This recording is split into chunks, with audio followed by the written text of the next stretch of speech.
Greetings, everyone. This is the day our Lord has made, and we shall rejoice and be glad in it.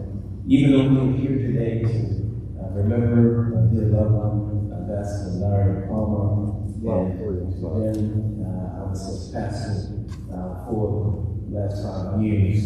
And so I'm just grateful to be here at this moment in time of memory, that we might have him in our memory, but also to celebrate the life in which he lived. And so I'm going to read the word of Scripture. Actually, stand as we stand together. And I want to read Isaiah's Scripture that says, Isaiah 40. The one who says and speak of Israel. My ways hidden from the Lord, and my name is passed over by my God. Have you not known? Have you not heard? Yeah, that I see God, the Lord, created in the earth, neither faint nor is weary. His understanding is unsearchable. He gives power to those who are weak, and to those who have no might, he increases strength.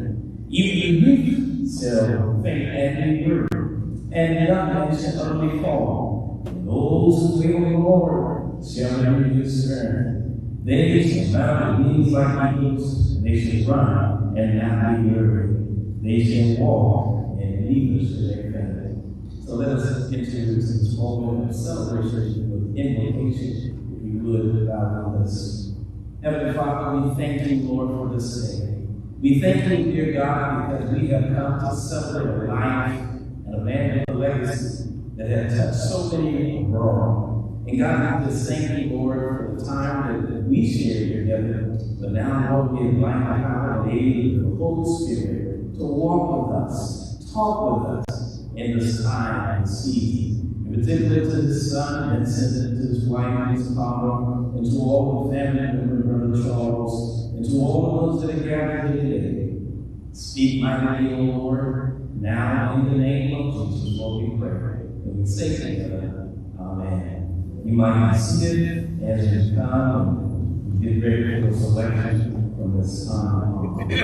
And then we will also add a scripture message from Irvin Russell Smith III and Dr. Lon Wilson as they come out of his order.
The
Let's now look at the Word of God.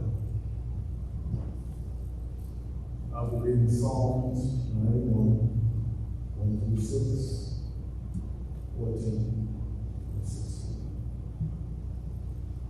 Whoever dwells in the shelter of the Most High will rest in the shadow of the Almighty. I will say of the Lord, He is my refuge and my fortress, my God, in whom I trust. Surely He will save you from the foul snare, from the deadly pestilence. He will cover you with His feathers, and under His wing you will find refuge. His faithfulness will be your shield and rampart.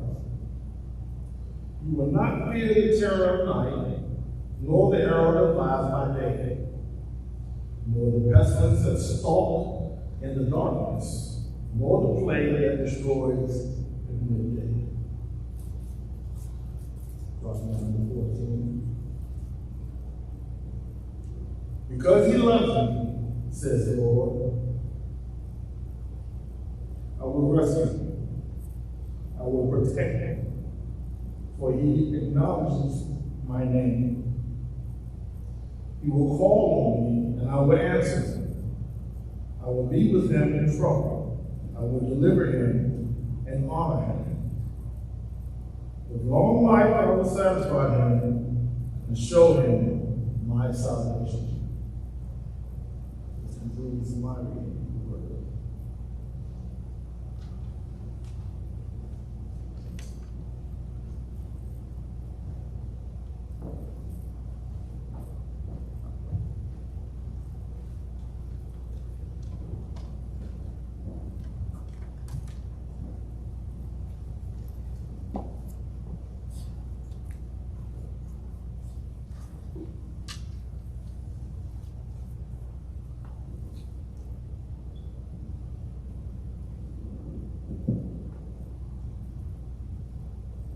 Good afternoon, everyone.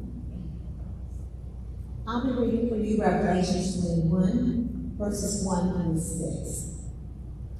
And I saw a new heaven and a new earth. For the first heaven and the first earth were passed away, and there were no more sea. And I, John, saw the holy city, New Jerusalem, coming down from God, out of heaven, prepared as a bride adorned for her husband. And I heard a great voice out of heaven saying, Behold, the tabernacle of God is with men, and he will dwell with them, and they shall be his people, and God himself shall be with them, and be their God. And God shall wipe away all tears from their eyes, and there shall be no more death, neither sorrow, nor crying, neither shall there be any more pain. For the former things are passed away. And he that sat upon the throne said, Behold, I make all things new. And he shall unto me, Write, for these words are true and faithful. And he said unto me, It is done. I am Alpha and Omega, the beginning and the end. I will give unto him that is athirst of the fountain of the water of life freely. Revelations 21, 1 through 6.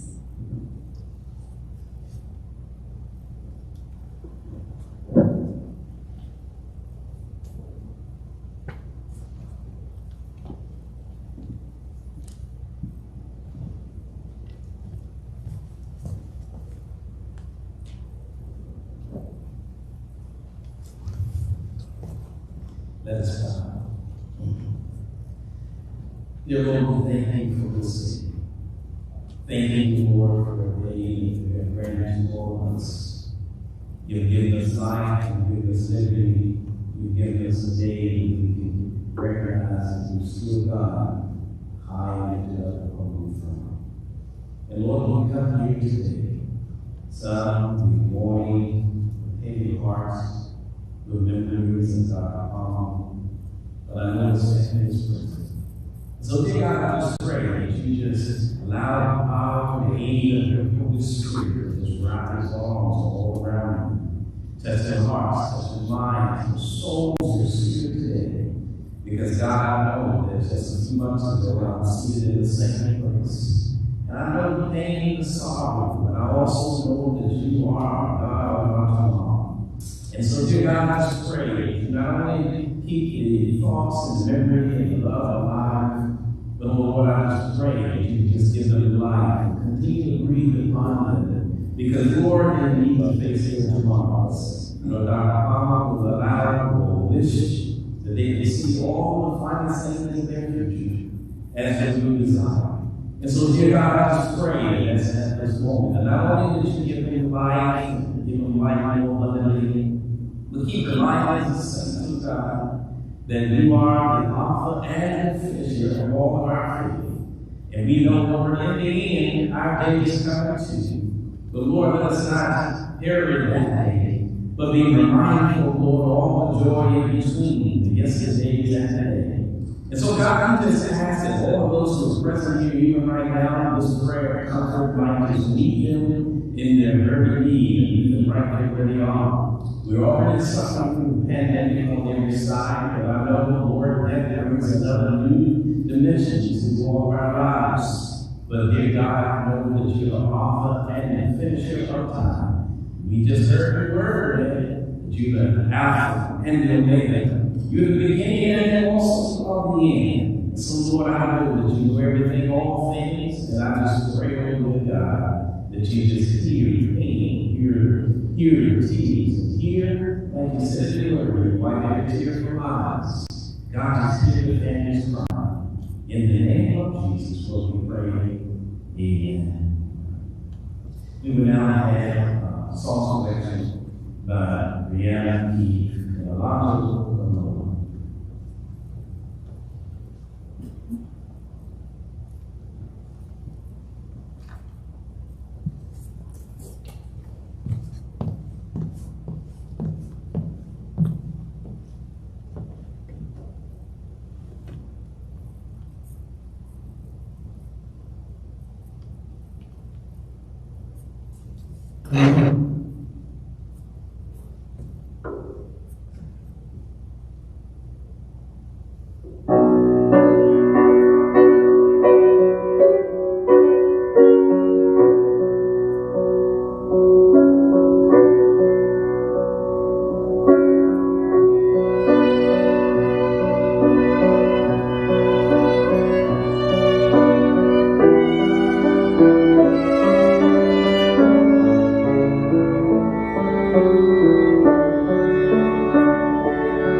Good afternoon. A resolution from the Howard University Board of Trustees. Dear Mrs. Palmer, Dr. Lawrence C. Morse, Chairman of the Howard University Board of Trustees, and I, Wayne A. Frederick Henry, MBA, respectfully advise you of the adoption of the following resolution by the Howard University Board of Trustees. The Board of Trustees of Howard University wishes to include in its official record an expression of sincere condolence to Mrs. Lucille Palmer on the passing of her brother husband, Larry Leon Palmer, EDD. A retired career member of senior foreign service, Dr. Palmer joined the Howard University family in April of 2018 as ambassador in residence after serving with distinction in various posts throughout Central and South America and the Caribbean. He was the chief of mission in Barbados and the Eastern Caribbean, and served in Uruguay, Paraguay, South Korea, Sierra Leone, Northern Mexico, and the Dominican Republic. Dr. Palmer guided investment in community-led development across Latin America and the Caribbean as the president and CEO of the Inter-American Foundation. His first international experience was as a volunteer for the U.S. Peace Corps in Liberia, which he described as transformative. In the U.S., Dr. Palmer served as a senior advisor to the president of the University of Texas at El Paso and director of the Office of Minority Affairs at Wake Forest University.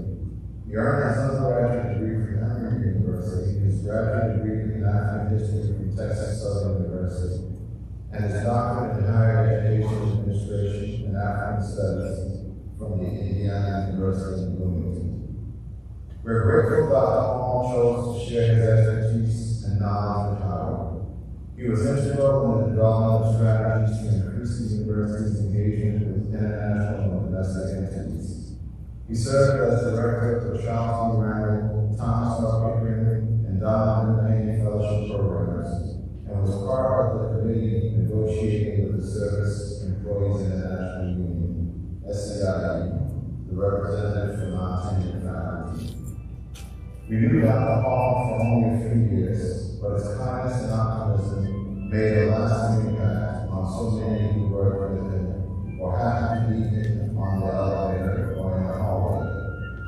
He is remembered as the quintessential gentleman, gracious in manner and dignified in bearer, who made others feel better just by being in his presence. He will be missed. Words cannot adequately express our heartfelt sympathy to Mrs. Lucille Palmer, cherished son Vincent, and his entire family.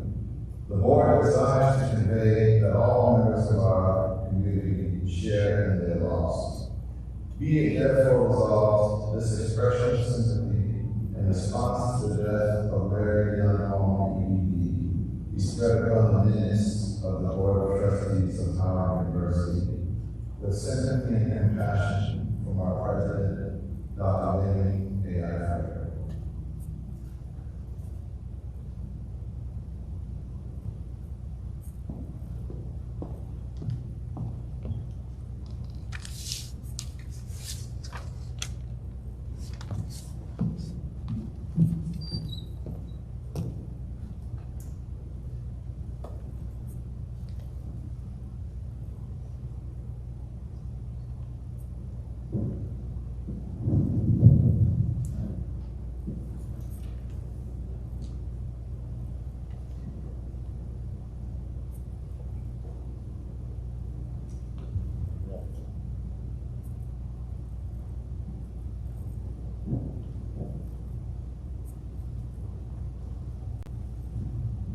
Thank you, God, for the resolution from the Board of Trustees.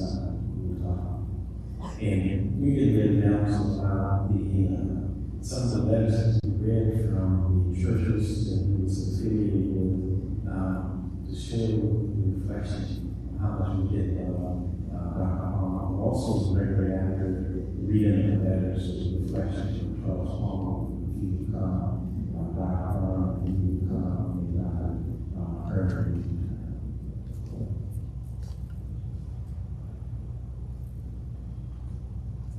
April 28, 2021. Letter of condolence to the family of Ambassador Larry Cohen, Dr. Elise Grant and family, the members of the St. Paul Baptist Church of Prince George's County, Maryland, were deeply saddened to learn of the passing of your beloved brother-in-law, Ambassador Larry Cohen, who the Lord has called to his heavenly rest. We extend our heartfelt sympathy to you, the family and friends.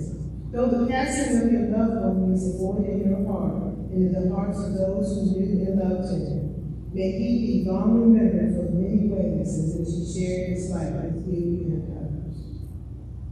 Ambassador Palmer was a friend of his grandson Zion for many years and faithfully attended worship services when he could. He immensely enjoyed the services as displayed by the serene light on his face during worship. We will miss his presence among us. The psalmist David said in Psalms 27:4, "One thing have I desired of the Lord, that will I seek after, that I may dwell in the house of the Lord all the days of my life, to behold the beauty of the Lord and to inquire in his temple." What a wonderful comfort we have in knowing Jesus Christ as Savior. He truly is the resurrection and the life. May these words console you in the days ahead. Prepare on behalf of the church in humble submission to the will of God. Reverend Dr. Robert J. Williams, Senior Pastor, Reverend Robert J. Williams, Junior Pastor, Deacon Charlotte White Gray, Assistant Church Clerk. My mouth speaks wisdom, and the meditation of my heart will be understanding. Psalms 49:3. May 13, 2021. To the family, relatives, and friends of the late Dr. Larry Leon Palmer, the pastor, officers, and ministers in Mount Pleasant Baptist Church family, express deep and sincere sympathy to the entire Palmer family. We share with you this bereavement of the passing of your beloved Kendrick. May God's love heal your sorrow. Lovingly may the prayers of relatives and friends ease your pain, and God's peace comfort you with warm and beautiful memories of your loved one.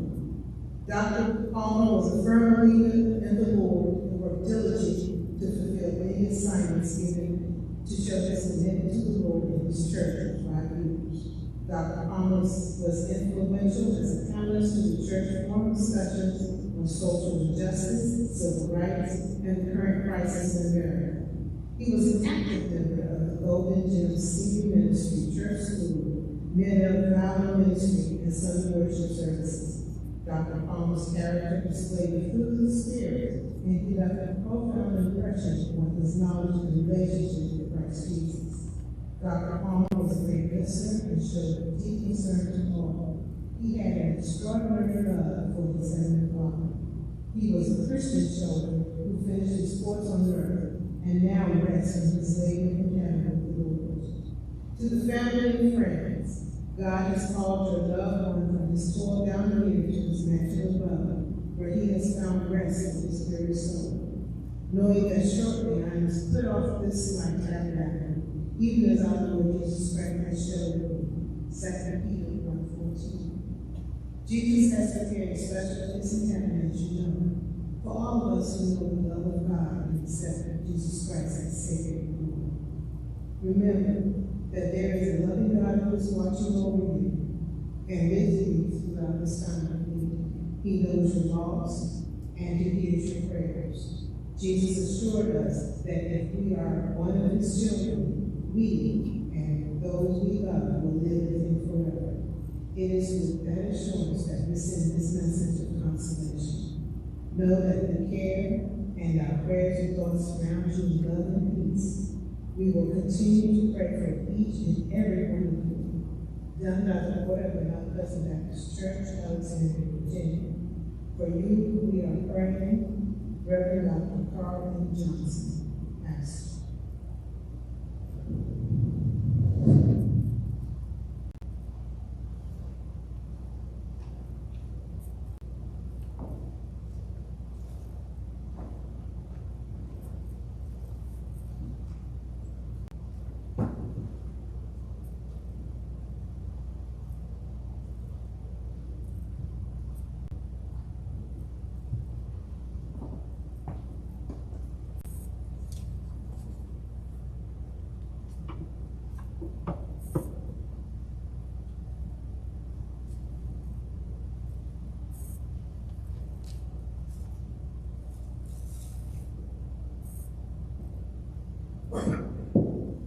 Good afternoon. I'm going to serve.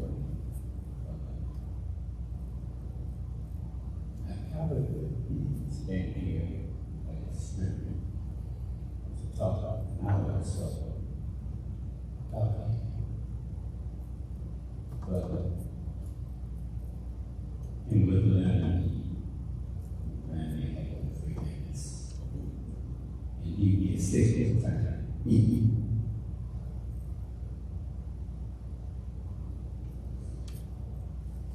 And that's what Dr. Palmer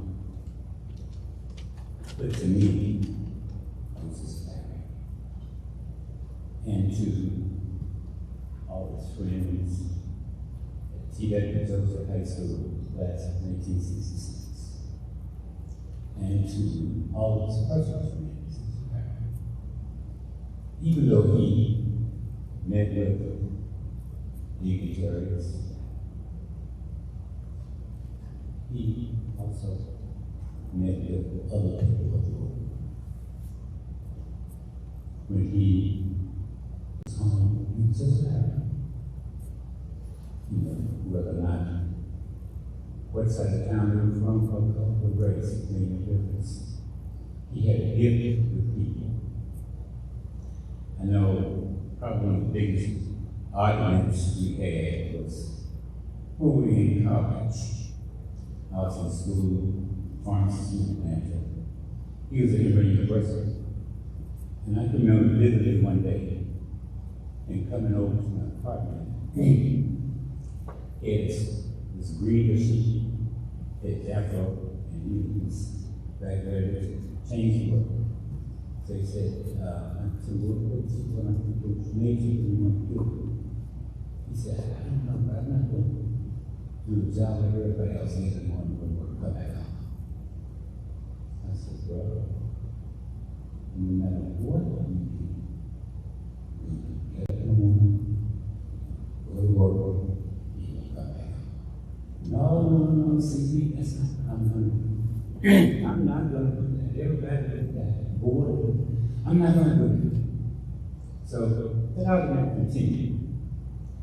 And I guess it started back in the 60s. And look, lo and behold, for 25 years.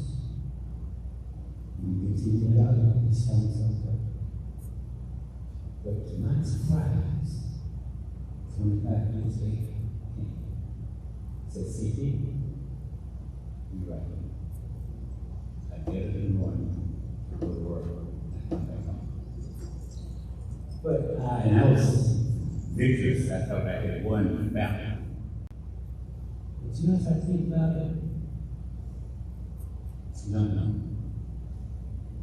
I think he started his work back on July 13, 1949, he was born. And his father is still living the way that he should go as me. He talked to him about honoring people, about helping someone, and others for yourself. And home training, old term, but it has a meaning, and it means something to you. It means something to us. My father was a Baptist minister. He pastored like 10 churches during his time. And he always had a small group in that his range, small churches. But he did what he could to help his flock. And I know Larry used to go to church every Sunday. And Sunday night we would go to one church, small church after Augusta. And in this church, it may be 6, 10, 12 people that show up at Sunday. They take a collection, might be $4, $5 of collection. And the pastor got that money, goes his pay. After church, every Sunday night, we would leave there go about 2 blocks up the street to check on Deacon Cummings. We go to Deacon Cummings' house, particularly, we call him in the winter months, knock on the door, go in, check on Deacon Cummings, because that's what you want to be. We learned that's what we were doing. We wanted to go home and watch TV, but we wouldn't see that come. We get there, check on him, then leave him out to the farmer's market, buy a sack of coal, get some wood, and buy some food. Every person get there and start a fire quickly. You could also buy baked potatoes. Put baked potatoes in the ashes and let that heat up over. And Larry conquest put to meat. But just to boil it down, we learned at an early age. Larry now find that in his preparation for work, he had a pulpit like a father. But he had pulpits all over the world. He tried to help them. Every country he's in, that's what he did. And I had such great respect for him. You know, big brother, big brother. Thank you.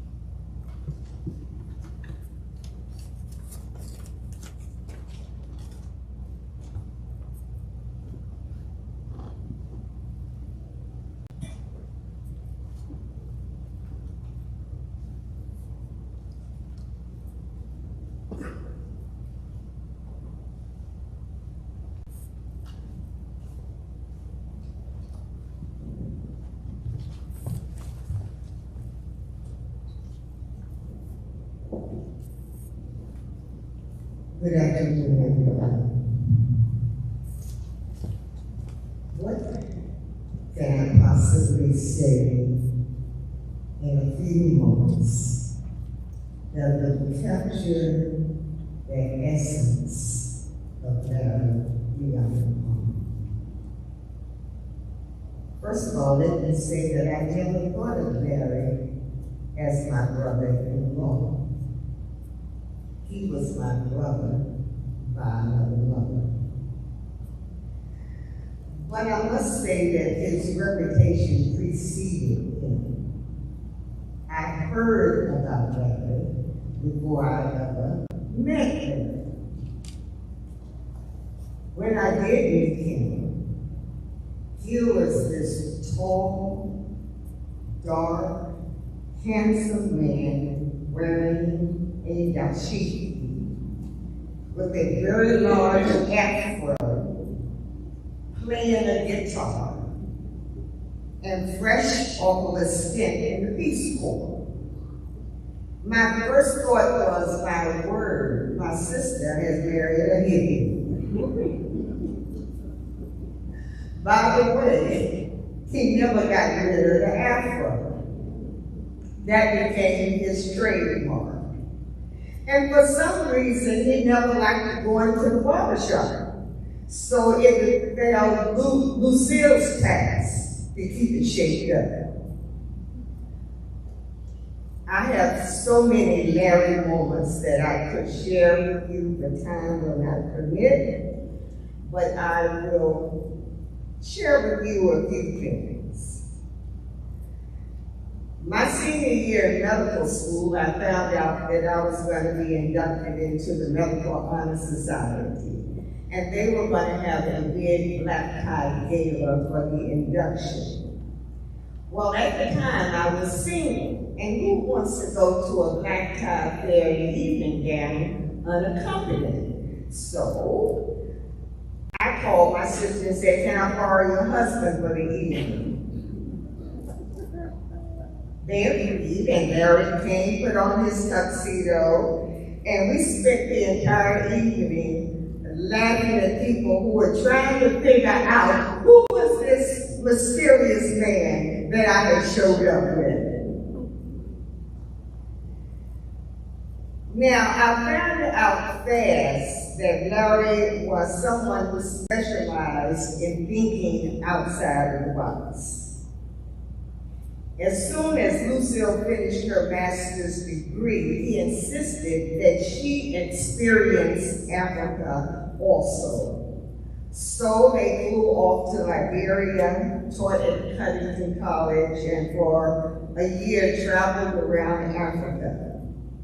Now, as a struggling student who had done virtually no traveling at all at the time, my thought was, who does this? Who just picks up and moves to a foreign country for a year? Little did I know that this was just the tip of the iceberg. When they returned from Africa, Larry immediately went to graduate school while Lucille worked.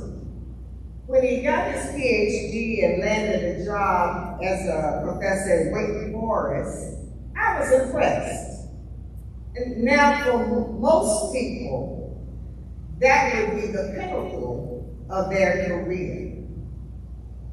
But for Larry, that was just a stepping stone. The next thing I knew was that he had taken and passed the Foreign Service exam and was leaving Wake Forest to take up an entry-level position with the Foreign Service. I watched with fascination as he steadily rose through the ranks of the Foreign Service and then went into the Senior Foreign Service. Once I visited him in the Dominican Republic, my oldest sister had gone there and had become ill, and Lucille was taking care of her at the time, and I went down to see how things were going. So one night, Larry decided to take me out and show me around Santo Domingo. We ended up at a casino, and I was playing blackjack. Now, I have to tell you, I am not a great blackjack player. I was just playing for funsies.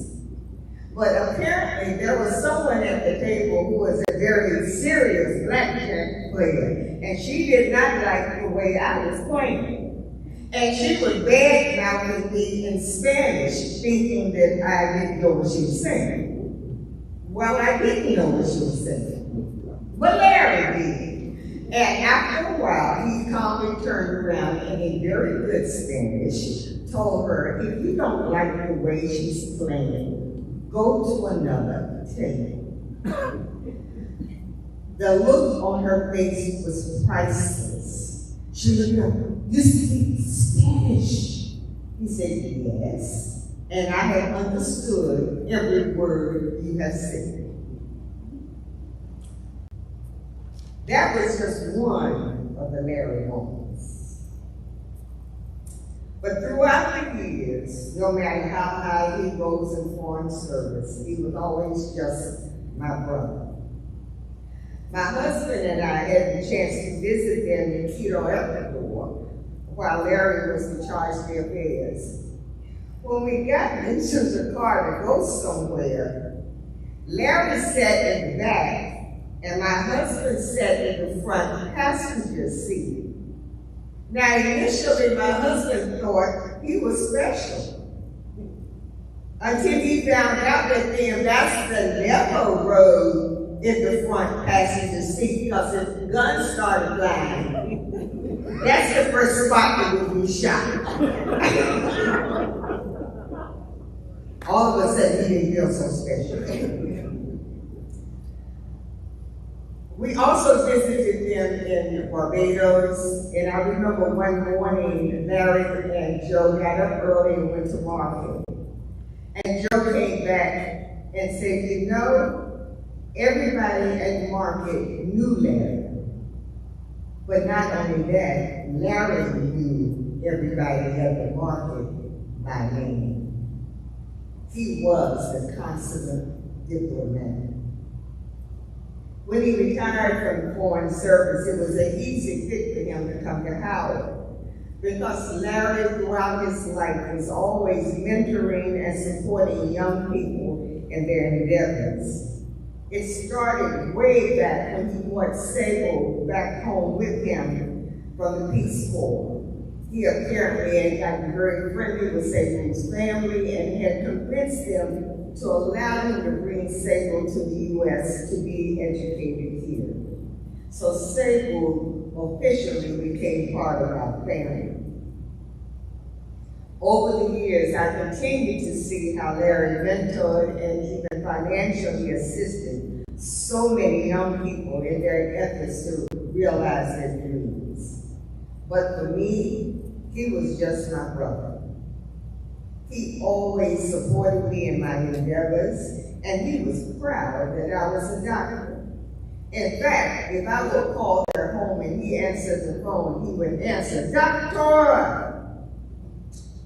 When I answered the call to the ministry, he was there at my ordination. If he knew I was preaching and he was in town, he would come to church to support me. And he even listened over the past years when we streamed services because of the virus. By the way, I knew better than anyone else not to get in a theological discussion with Larry. Larry, after all, was a preacher's kid and could quote the Bible just as well or better than I. If you came to him with something, you'd better have your ducks in a row and scriptures to back you up, or he'll call you out. During the COVID pandemic, we didn't see each other for a long time. But last Labor Day, a few of us gathered in the backyard, socially distanced, eating, swapping stories, and playing COVID bingo. In case you didn't know it, Larry was very competitive. If you had heard us playing COVID bingo, you would have thought we were playing a high-stakes game. Actually, we were playing with pennies. That didn't matter. Larry was determined he was going to win. He approached his illness with that same determined spirit that he was going to beat it. He fought hard. But in the end, the illness got the best of him. None of us saw it coming, especially so fast. But I can say this, his was a life well lived. He touched the lives of many, and so many are better off because he came their way. Rest in peace, my brother.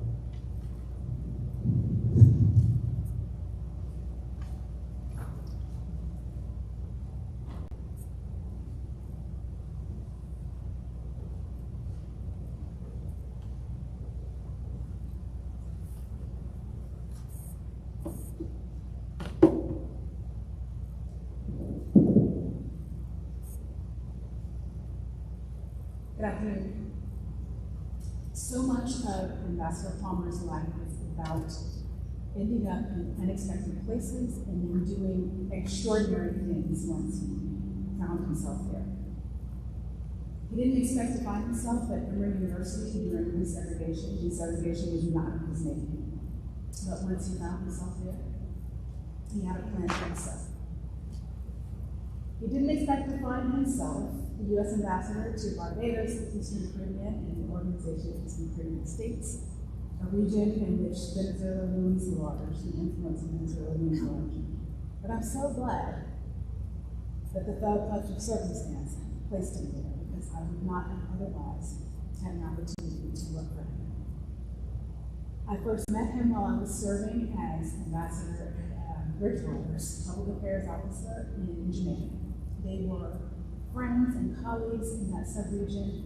They crossed paths socially, also professionally during that tour. And I thought, how cool would it be to work for one amazing Black ambassador and then another one in the same career, the same lifetime, and then back to back. So I bid, and Ambassador Palmer chose me as his public affairs officer. He allowed me to push him as his PAO, programmatically push him. By my count, he fired me 19 times. He was too busy to submit the no confidence cable loan, but he allowed me to push him. When an editor of a Barbados newspaper was jailed under very arbitrary criminal libel laws, he allowed me to push him. Now's the time. You're the master, you're the one. The right person at the right time in this region. We can talk about appeal of criminal libel. And we were successful in 3 countries. So-called Buggery laws on the books. He would joke, you're going to get kicked out of here. I think that was one of the 19 times I was about to be fired. But we were very successful. That whole mission was successful because he had the ability to talk to anyone. He could explain any part of U.S. policy to anyone. Market women, governors general, prime ministers, it didn't matter. People loved him, stopped him on the street. He would sometimes be accosted. There was a particular policy, Caribbean Basin Security Mission, that did not sit well in the local press, and he could, as you know, take on anyone. I must say also that between the wonderful hospitality at Mrs. Palmer's table, her highly classified rum punch recipe, and his diplomatic skill, really, there was not a prime minister that stood a chance because he was going to win the war. He admonished his agency heads and his section heads to take care of their people. And he lived that. When I was in Florida, during my mother's brain surgery, the Palmers continued their practice of spoiling my son rotten because I was in Florida and he was still in Barbados. He would regale me in the evenings with tales of what the chef cooked and all of this carrying on. And I thank you, Mrs. Palmer, for your indulgence of my son. By the way, Vincent, our children are to be married. Sophia and James are to be married. I don't know if you were fully aware. After he retired from the Foreign Service, he did not expect to find himself here at my beloved alma mater, Howard University. Dr. Luther, he revered you.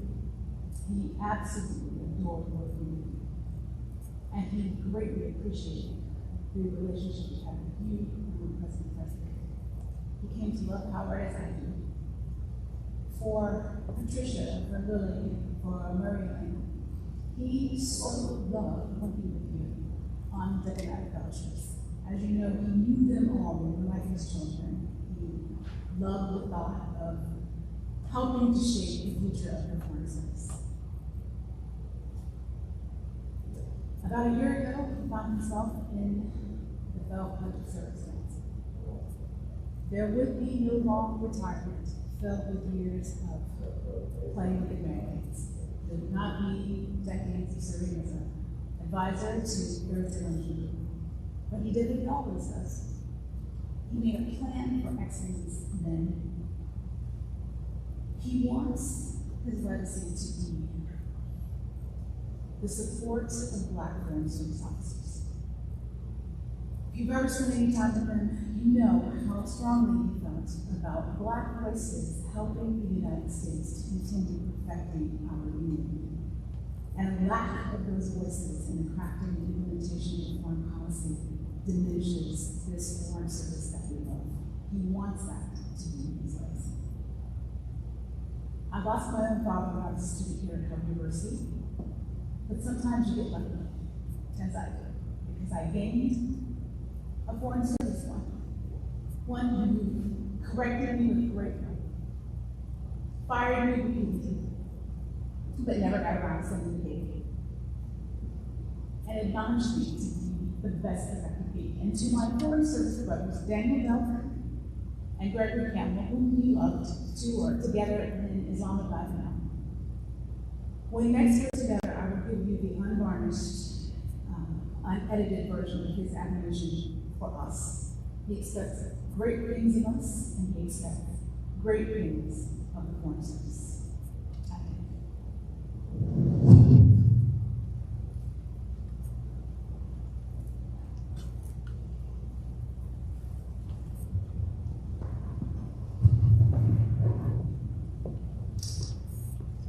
we have a silent reading from the picture briefly, and then we'll ask us to come and contribute to the song and his blessing wherever that goes.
As far back as I can remember, Dad told us poetry.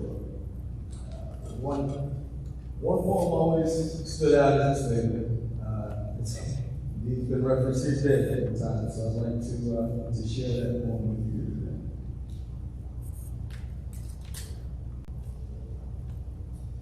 Out of the night that comes, black as a pit from pole to pole, I thank whatever guides me, my unconquerable soul.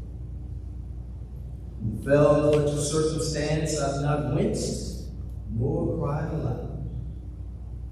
And under the bludgeonings of chance, my head is blood. But what about?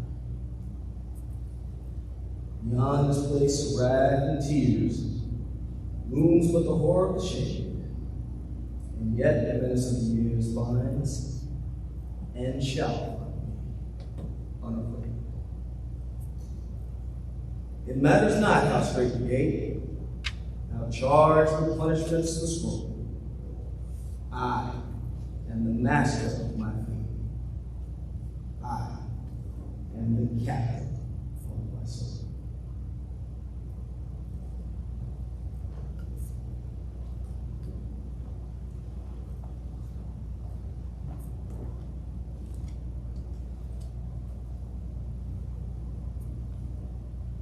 And Sister Jones, as she's coming to the scene, directly after the song, we have Ambassador Pamela Bridgewater and to her husband, who's pastor, President yesterday.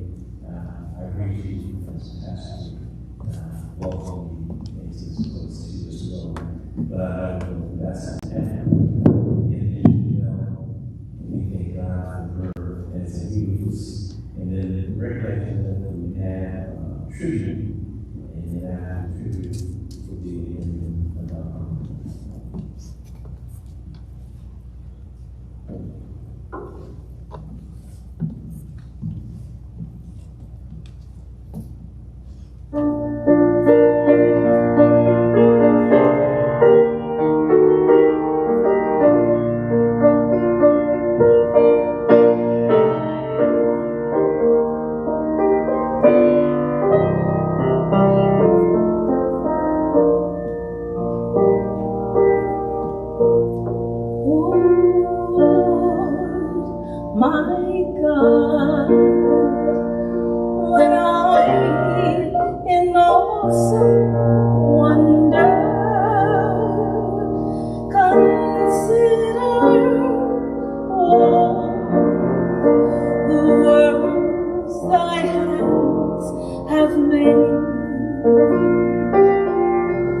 Good afternoon, ladies and gentlemen.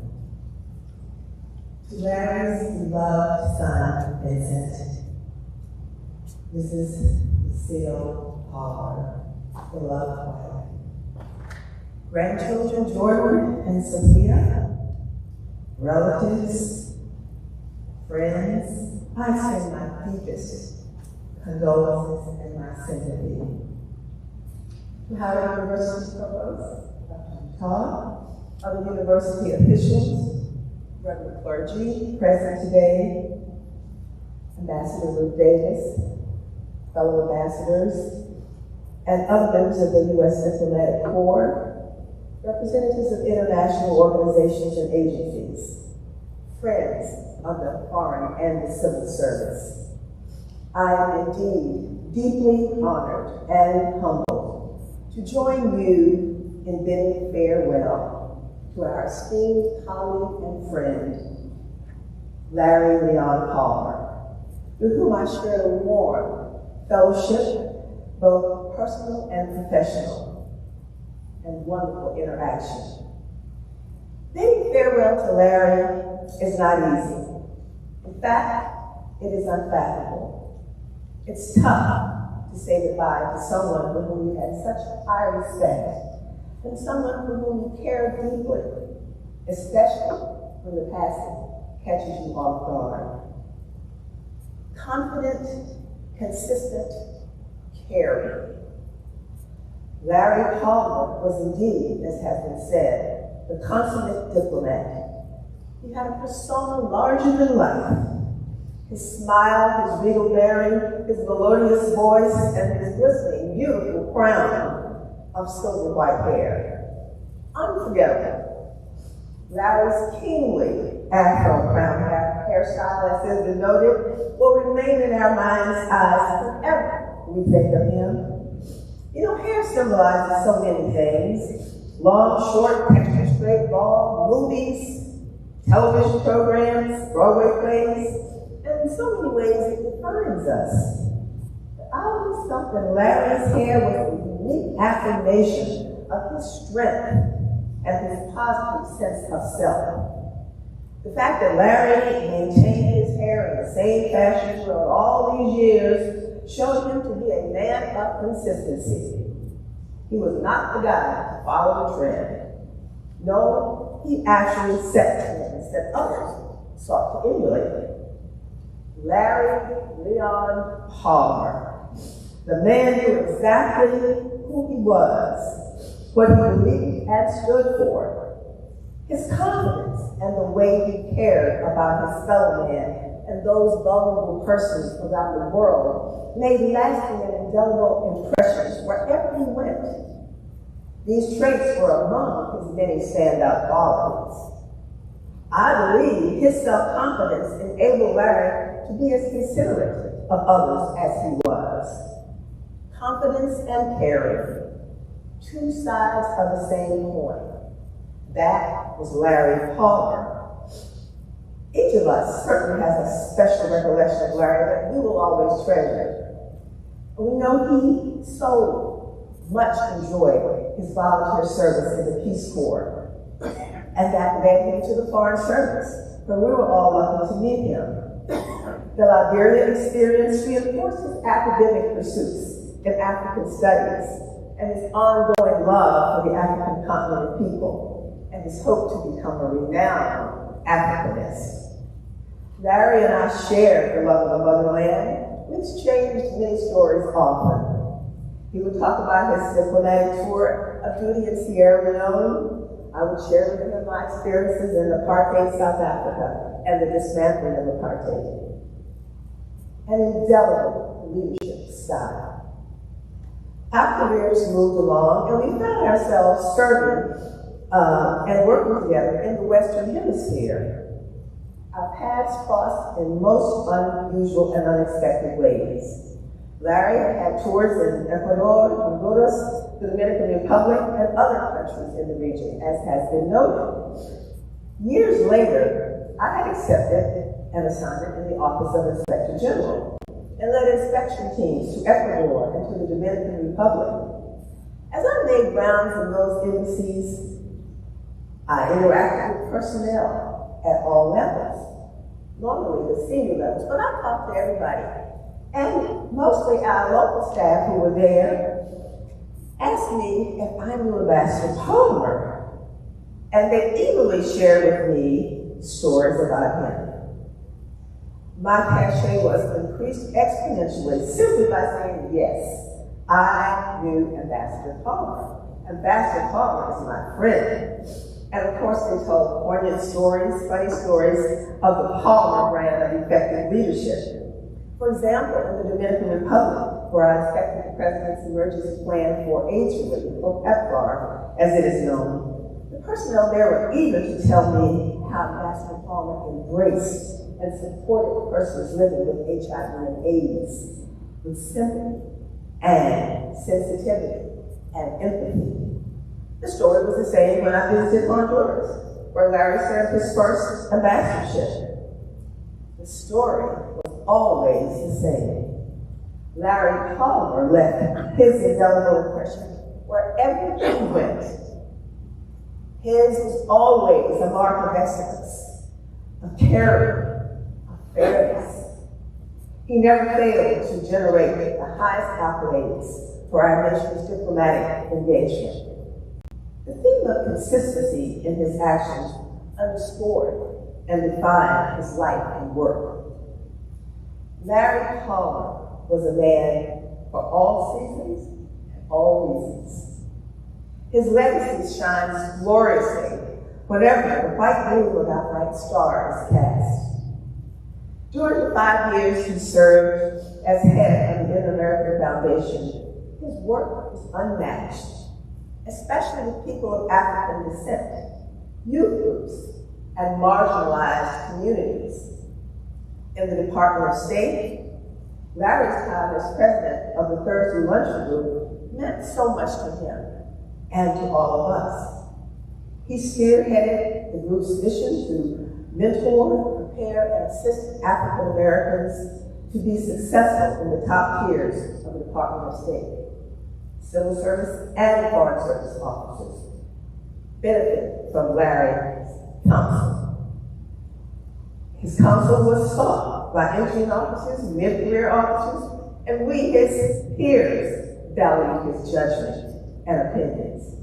And believe me, Larry always had opinions, and he always had good advice.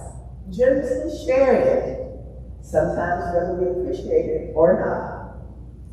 Toward the end of our careers, we finally overlapped in real time. The year was 2010. Barack Obama was president. Larry had been named as the ambassador to Venezuela. I had been appointed to Jamaica. We were so excited to know that one of our dear colleagues had been named to such a challenging and important post in Venezuela.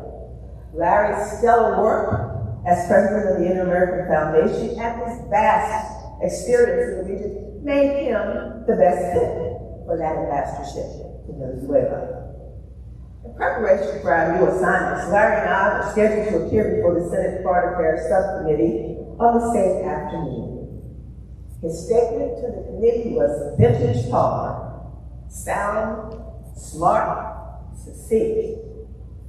Larry's should have been an easy confirmation, but Larry had previously made an accurate statement about the Venezuelan military, and as a result, the president blocked his appointment. The president of Venezuela, that is, Hugo Chavez.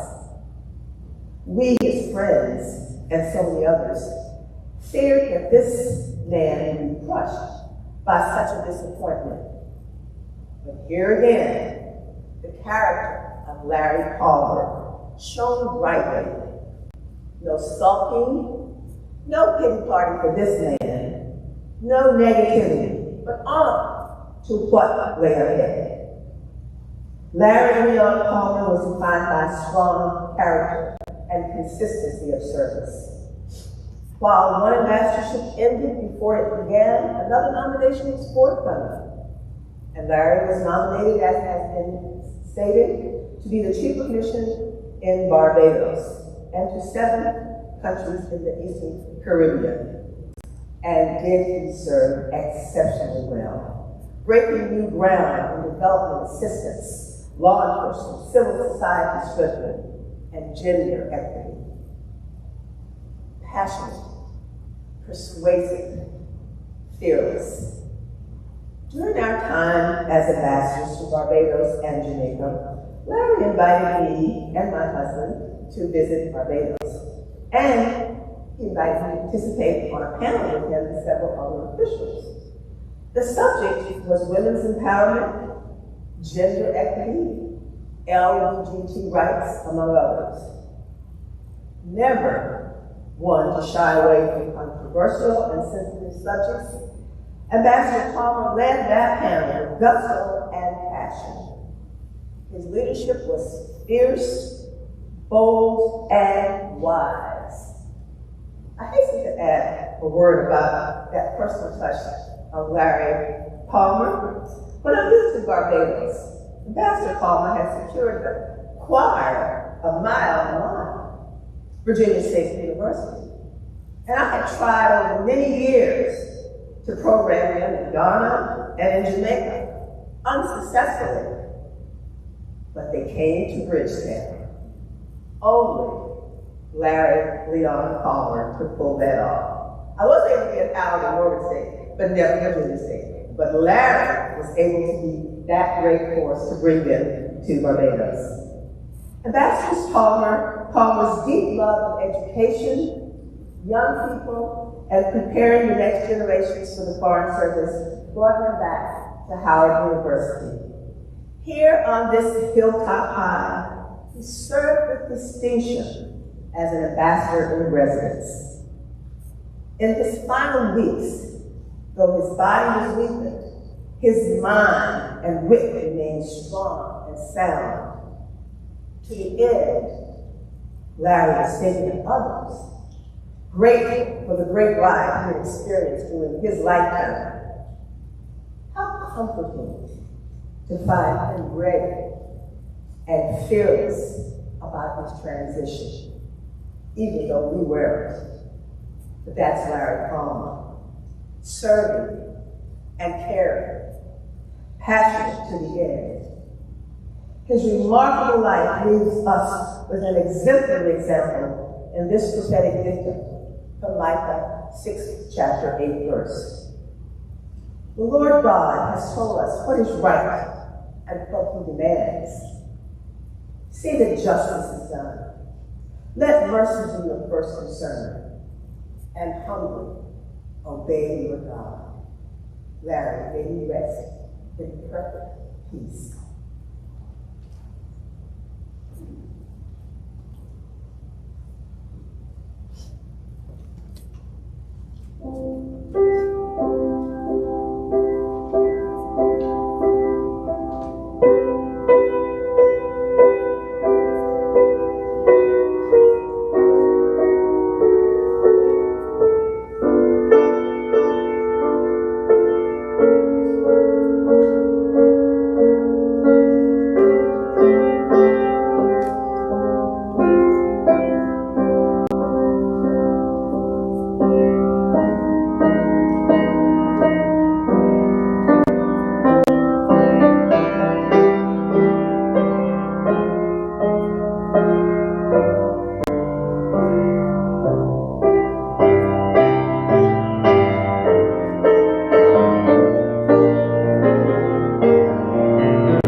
This is the conclusion of our work for this home of our good friend and brother, father, husband, Larry Palmer. So this was the word of prayer in conclusion to all those who were virtual and those who were present in the sanctuary. Let's pray. Heavenly Father, we thank you once again for the life which was given before us. We thank you for all the participants on the program and those who gathered here and those in the virtual setting. We know, Lord, that you have given us a great gift, the experience of being around Larry Palmer. But also, Lord, we encounter not only with him as a man, but we come into the full knowledge that he knew who you are. And so, God, we get ready to give you space, but we never leave your presence. We know that our Palmer is now safe in your loving arms. We know, Lord, that he's got the right seat in the Lord. And so, with that, as in heaven, Lord, we said that the absence of Son the presence of thee. So, Lord, we know that he's right there singing with the angels. I found out today that he can sing. So I know that he's in intercession. And it'll all sing together to the Father. Holy, holy, holy, Lord God Almighty. And so now, God, as we leave this space,